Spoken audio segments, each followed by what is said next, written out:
friends! Welcome to another video again. Siyempre, update muli tayo. How much the exchange rate here in Saudi Riyal to Philippine Peso as of August 23, 2023. So, para sa mga kababayan ko na nais malaman kung magkano ang palitan ngayong araw na ito at nais magpadala ng pera sa Pilipinas, magkano nga ba ang ating palitan? Siyempre mga friends, through STC pa rin po ito. Magkakaiba po ang palitan ng bawat bangko pero konti lang po ang difference nun. At least magkakaroon kayo ng idea kung magkano yung ating palitan ngayong araw na ito. Siyempre, batid natin mga friends pagtaas ng exchange rate, bagsak ang peso, meaning mataas ang bilihin sa Pilipinas. Pero batid din naman natin mga friends na hindi ibig sabihin na bumaba ang exchange rate, automatic na bababa din ang bilihin sa Pilipinas. Diba hindi naman ganun yun kadali? Kaya gusto natin bilang isang OFW, gusto natin, pag nagpapadala tayo sa Pilipinas, medyo mataas or mataas talaga yung exchange rate kasi malaking tulong yan para sa mga pamilya natin sa Pilipinas.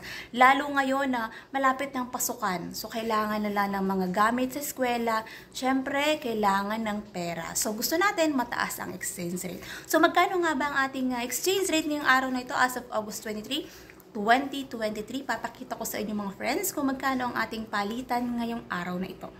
Update natin ngayon mga friends, araw ng Miyerkules, August 23, 2023, 1 real equivalent ng 14.94 pesos. So mataas pa rin mga friends ang ating exchange rate.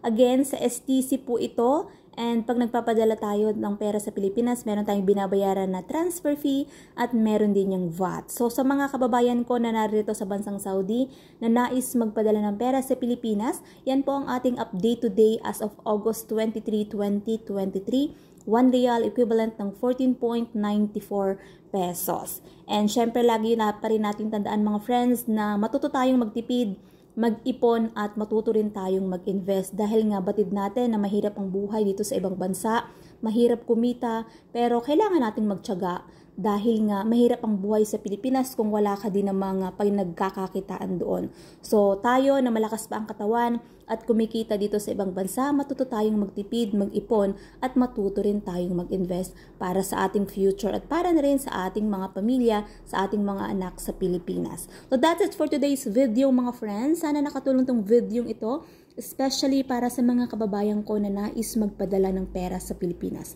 God bless everyone. Much love.